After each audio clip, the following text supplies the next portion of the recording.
أعوذ بالله من الشيطان الرجيم.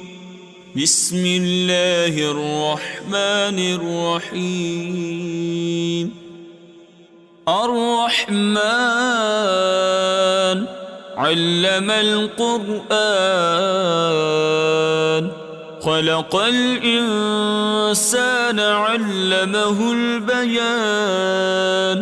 الشمس والقمر بحسبان والنجم والشجر يسجدان والسماء رفعها ووضع الميزان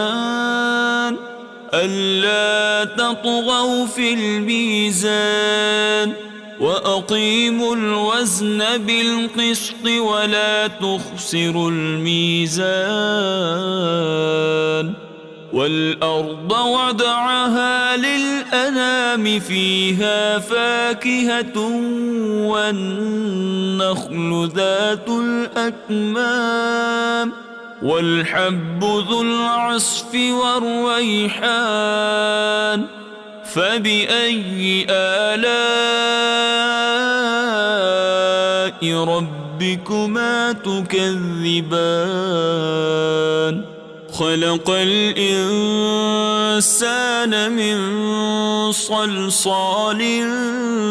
كالفخار وخلق الجان من مارج من نار فبأي آلاء ربكما تكذبان رب المشرقين ورب المغربين فبأي آلاء ربكما تكذبان مرج البحرين يلتقيان بينهما برزخ لا يبغيان فبأي آلاء ربكما تكذبان يخرج منهما اللؤلؤ والمرجان فبأي آلاء ربكما تكذبان وله الجوار المنشآت في البحر كالأعلام فبأي آلاء ربكما تكذبان كل من عليها فان ويبقى وجه ربك ذو الجلال والإكرام فبأي آلاء ربكما تكذبان يسأله من في السماوات والأرض كل يوم هو في شأن فبأي آلاء ربكما تكذبان سنفرغ لكم أيها الثقلان فبأي آلاء ربكما تكذبان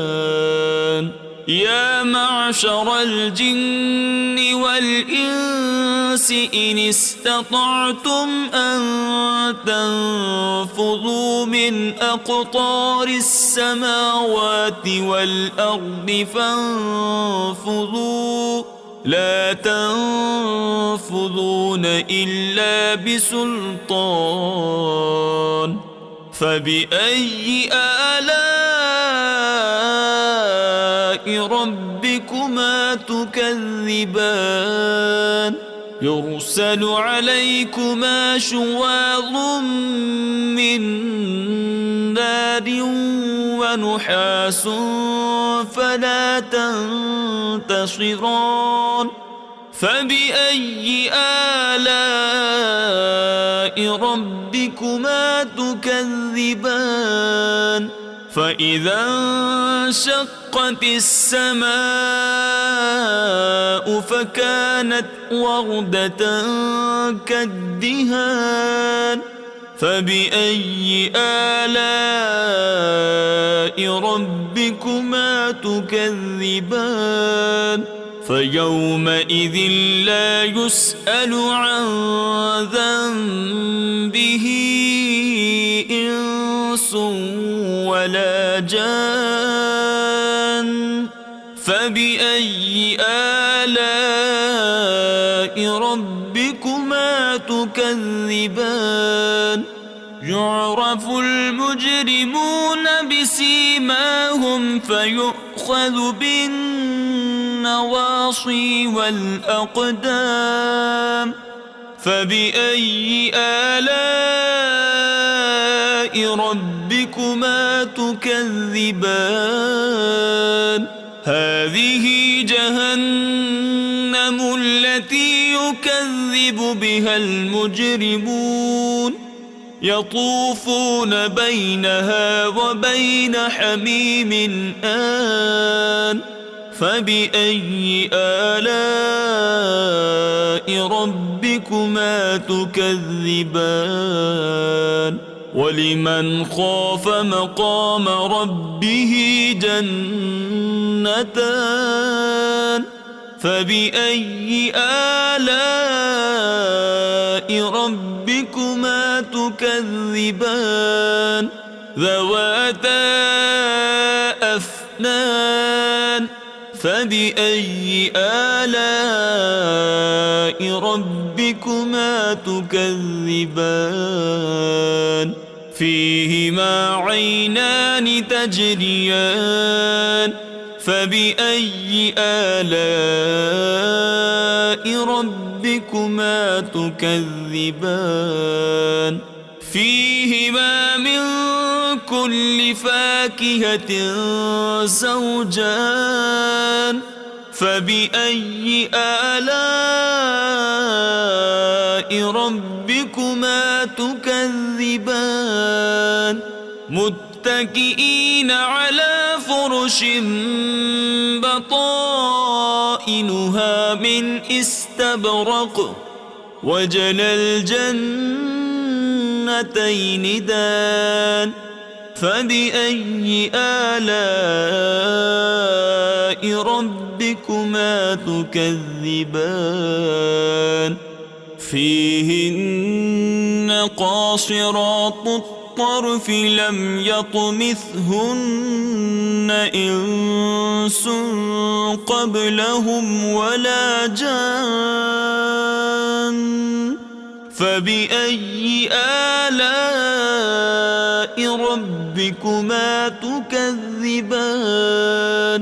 كأنهن الياقوت والمرجان فبأي آلاء ربكما تكذبان هل جزاء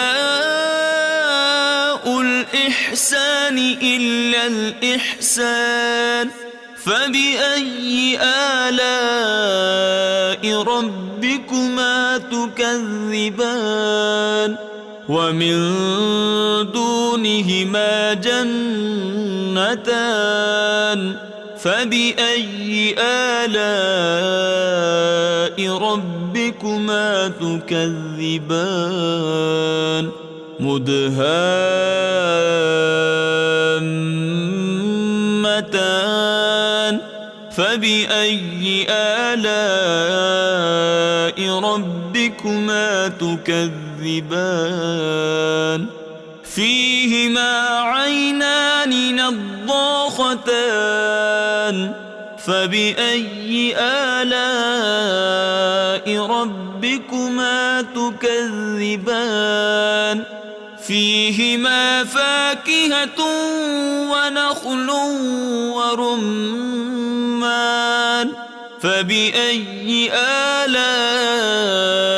ربكما تكذبان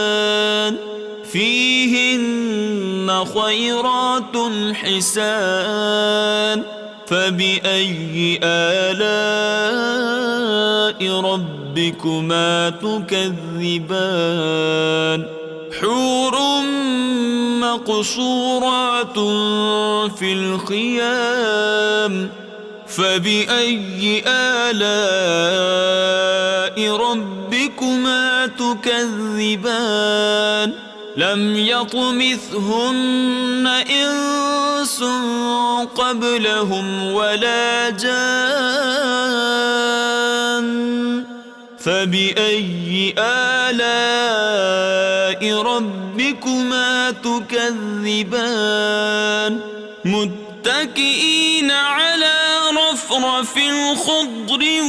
وعبقري حسان فبأي آلاء ربكما تكذبان